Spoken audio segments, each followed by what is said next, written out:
देख रही है अमृतवाणी भक्ति टीवी। हमारी संस्कृति हमारी पहचान।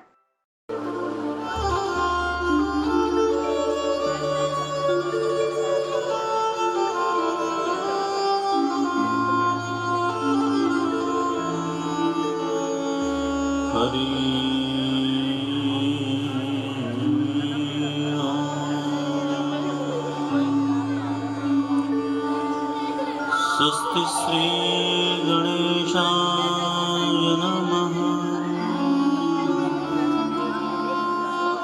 श्री सरस्वत्यै नमः।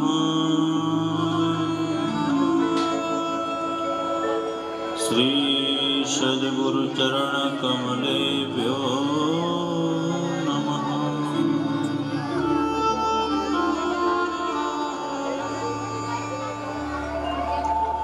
सर्वमंगलमांगल्ये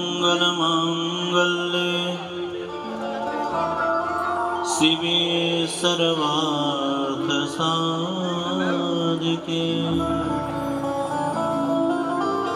शरण्ये त्र्यंबिके गौरी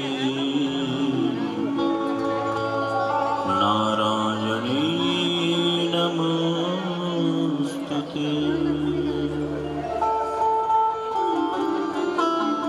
नारायणं नमस्कृत्य नरं चैव नरोत्तमं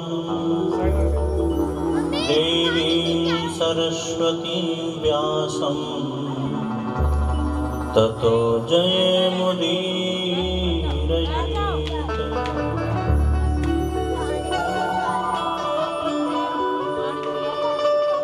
गुरुर्ब्रह्मा गुरुर्विष्णु गुरुर्देव महेश्वरा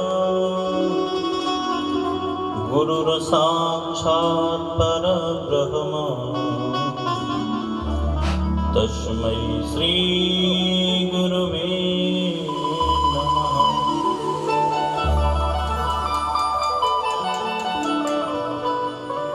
लोकाभिरामं रणरङ्गधीरम् राजीवनेत्रं रघुवंशनाथं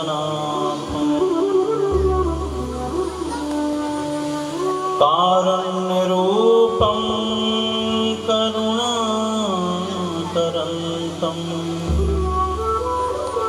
श्रीरामचन्द्रं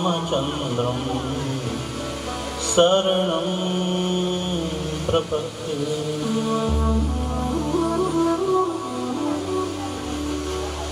मनोजवं मारुततुल्यवेगं जितेन्द्रियं बुद्धिमतां वरिष्ठं वातात्मजं वानरयूथमुख्यं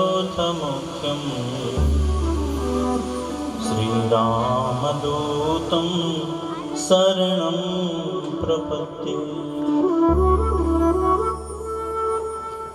माता रामो मत्पिता रामचन्द्रः स्वामी रामो मत्सखा रामचन्द्रः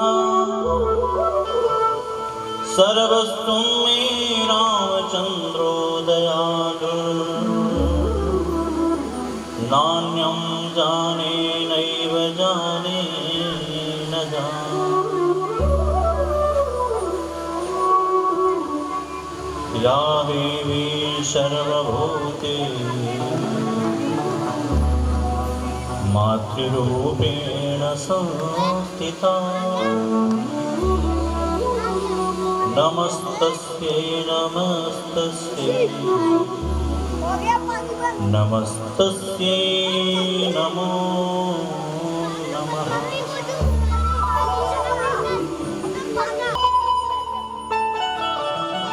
बोल साचे दरबार की दुर्गा महारानी की।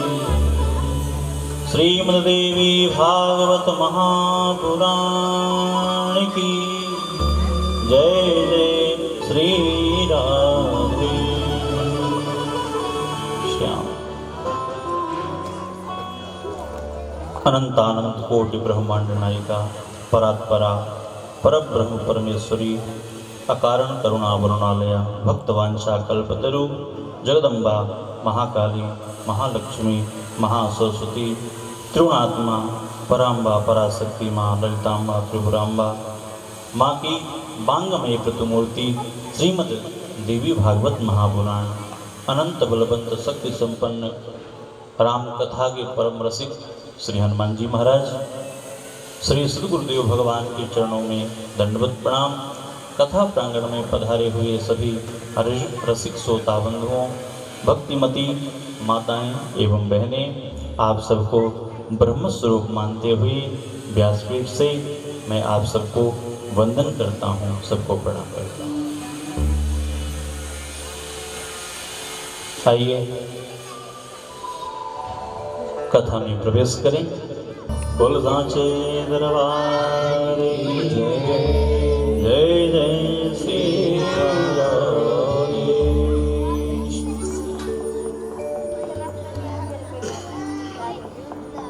आज बड़ा ही पावन समय, आज से संपूर्ण देश में मां शक्ति की उपासना प्रारंभ हो गई और हमारा आपका भी परम सौभाग्य कि श्रीमद् देवी भागवत की दिव्य कथा आज से 9 दिन पर्यंत हमें आप सबको श्रवण करने को प्राप्त होगी। जन्मांतरेण भवेत् पुण्यम तदा भागवतम लभेत्। हमारे आपके जब जन्म जन्मांतर कल्प कल्पांतर युग युगांतर के पुण्य इकट्ठे होते हैं तब ऐसे भक्तिपूर्ण अनुष्ठान ऐसी कथा हमारे आपके जीवन में प्राप्त होती है। कोई एक जन्म के पुण्य से नहीं, अनंत जन्मों के जब पुण्य हमारे इकट्ठे होते हैं तब ऐसी दिव्य कथा हमें प्राप्त होती है।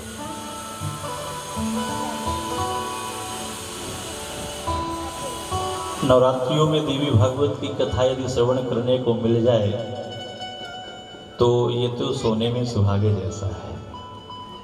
प्रेम से बोले राधे राधे। जैसा कि आचार्य जी ने आपको बतलाया कि 6 महीने पहले ही देवी भागवत की कथा गोरखपुर में फिक्स हो गई थी इस नवरात्रि के लिए, और वहाँ के लोग डर गए, बोले नहीं महाराज हम तो कथा कर नहीं सकते, कोरोना बहुत ज़्यादा फैल रहा है। प्रेम से बोले राधे राधे। हम बोले कोई बात नहीं, जब आप ठीक हो जाए कोरोना तब कथा करवाइएगा। पर माता रानी की ऐसी कृपा कि उनको तो यहाँ पर भेजना था। हमारे मुख्य जवान श्री नरेंद्र जी और उनका परिवार, अचानक ही 15 दिन पहले बिटिया का फोन आया कि महाराज देवी भागवत की कथा करवानी है, आप खाली हैं क्या? हम बोले बिल्कुल खाली, आप तो आदेश करो। प्रेम से बोले राधे राधे। आजकल कथा में सबसे पहली जो बात पूछी जाती है आपको पता है क्या? महाराज खर्चा क्या आएगा? है कहीं से भी फोन आएगा तो सबसे पहले लोग यही पूछेंगे महाराज कथा तो करवा ली पर इसमें खर्चा क्या आएगा? तो जो शास्त्रीय विधान है कि कथा में खर्च कितना आएगा, तो व्यास जी कहते हैं पुराणों में कि विवाहे यादृशं वित्तम तादृशं परिकल्पयेत।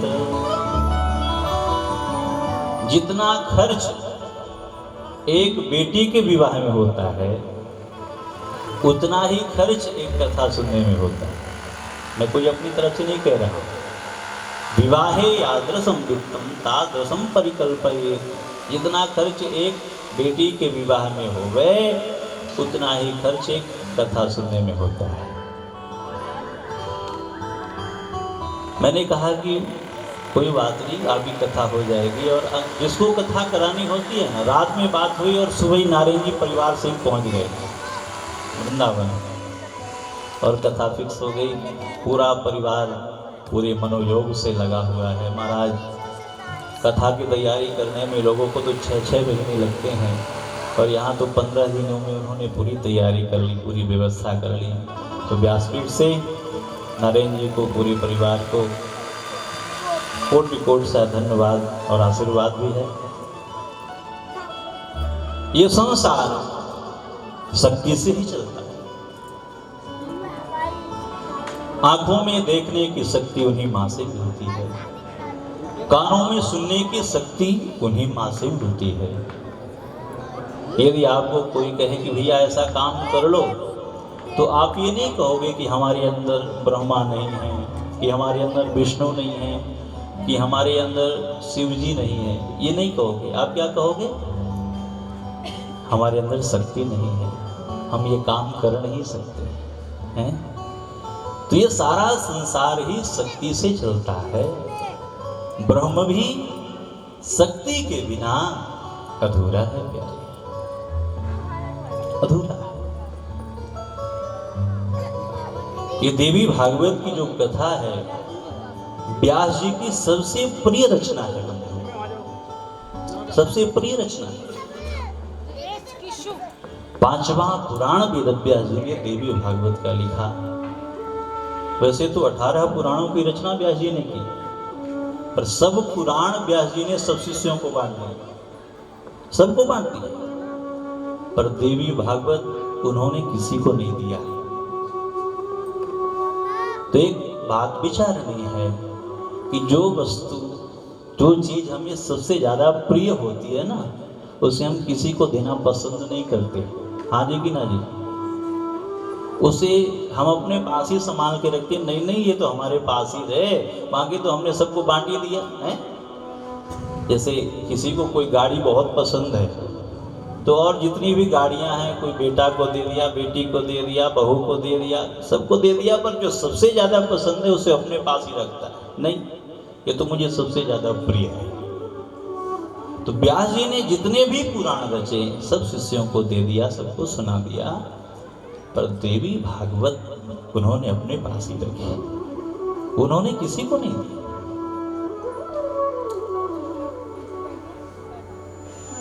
तो विशेष प्रेम देवी भागवत से वेद व्यास जी का, 5वां पुराण वेद व्यास जी का देवी भागवत।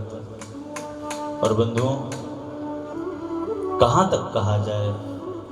मदभयाति वाति वातोयम सूर्यस्तपति मदभया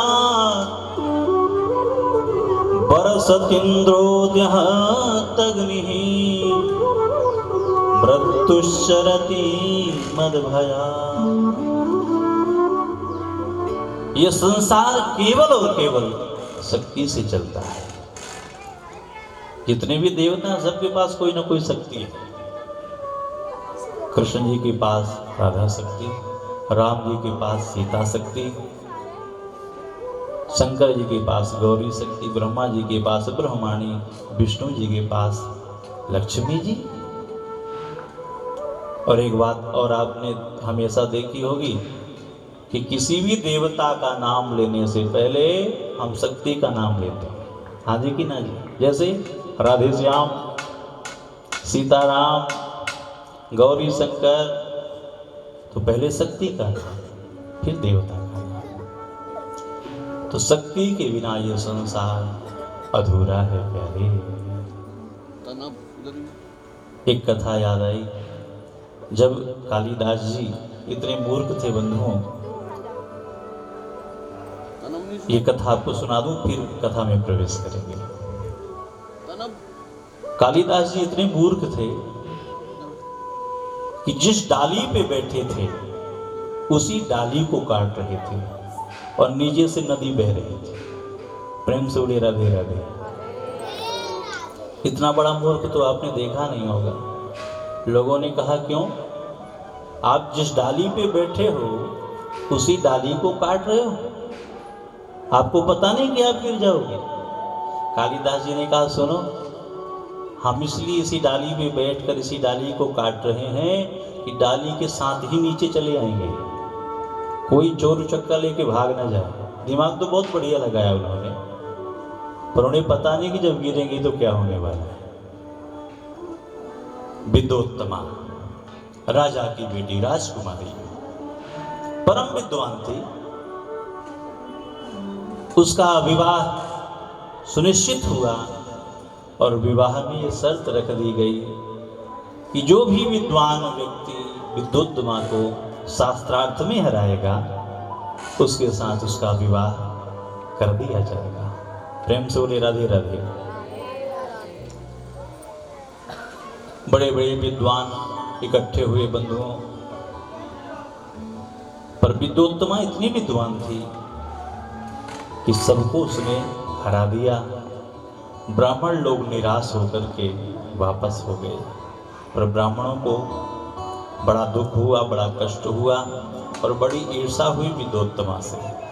उन्होंने मन में विचार किया कि इसने हमारी बहुत बेइज्जती की है बीच सभा में, तो हम भी इसका विवाह ऐसे मूर्ख के साथ करवाएंगे कि ये जीवन भर याद रखेगी कि किससे पाला पड़ा था।